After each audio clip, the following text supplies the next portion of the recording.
America అధ్యక్ష ఎన్నికలు గతంలో ఎన్నడూ లేనంత ఉత్కంఠనైతే రేపుతున్నాయి. డెమోక్రాట్ల తరఫున ఈసారి కమలా హారిస్, అలాగే రిపబ్లికన్ల తరఫున డొనాల్డ్ ట్రంప్ పోటీలో ఉన్నారు. 37 కోట్ల జనాభా ఉన్న అమెరికాలో ఈసారి భారత సంతతికి చెందిన కమలా హారిస్ వైపు అయితే ఆసియాకి చెందిన సుమారుగా 10 బిలియన్ల మంది అయితే మొగ్గు చూపే అవకాశం ఉంది. ఈసారి ఎప్పుడూ లేనట్లుగా నల్ల జాతీయుల మద్దతు కూడా కమలా హారిస్కి ఎక్కువగా కనిపిస్తోంది. నిన్న జరిగిన డిబేట్లో చాలా కీలకమైన అంశాలు అయితే చర్చకొచ్చాయి.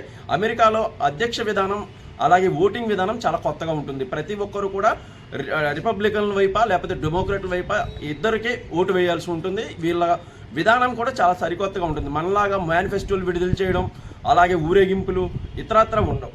అమెరికాలో అధ్యక్ష విధానం ఎట్లా ఉంటుందంటే ఇద్దరు అధ్యక్ష పదవి బరిలో ఉన్న ఇద్దరు ఒక దగ్గర చర్చ చేస్తే దానికి సంబంధించి మొత్తం దేశం అంతా ఆ చర్చను చూస్తుంది. రకరకాల చర్చలు దీంట్లో ఉంటాయి. ఆర్థిక విధానం మీద కానీ, విదేశాంగ విధానం మీద కానీ, నిరుద్యోగం మీద కానీ, పెట్టుబడుల మీద కానీ సూటిగా, అలాగే అమెరికా భవిష్యత్తును ఎలా మార్చబోతున్నాం, మా విధానం ఏంటి అనేది అయితే ప్రజలకు చెప్పాల్సిన పరిస్థితి అయితే ఉంటుంది. ఆ విధానాన్ని వాళ్ళు చెప్పిన తర్వాత దాన్ని ప్రజలు యాక్సెప్ట్ చేస్తే వాళ్ళకి సంబంధించి అధ్యక్షుని అయితే ఎన్నుకోవాల్సి ఉంటుంది. 4 ఏళ్ల పదవీ కాలం అధ్యక్షుడికి ఇక్కడ ఉంటుంది. ప్రతి 4 ఏళ్లకు ఎన్నికలు వస్తాయి.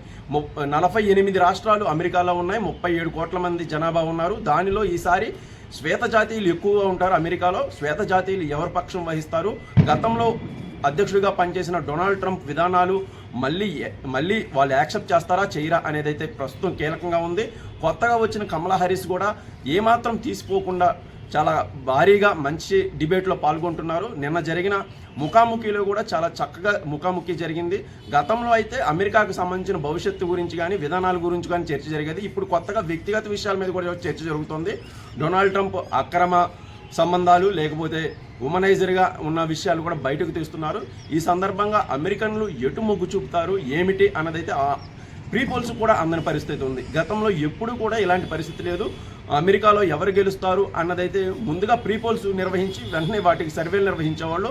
ఈసారి ప్రజలు కూడా చాలా గుమ్మనంగా ఉన్నారు. ఎటువైపు మొగ్గు చూపుతారు, కమలా హారిస్ కనుక అధ్యక్షురాలు అయితే కనుక మొదటి భారత సంతతి మూలాలు ఉన్న మహిళ అమెరికా అధ్యక్షురాలు అయినట్లు అవుతుంది. మా కంటెంట్ కనుక మీకు నచ్చితే ఛానల్ను ఖచ్చితంగా సబ్స్క్రైబ్ చేయండి, అలాగే లైక్ చేయండి. మీ విలువైన సూచనలు కామెంట్ రూపంలో తెలియజేయండి.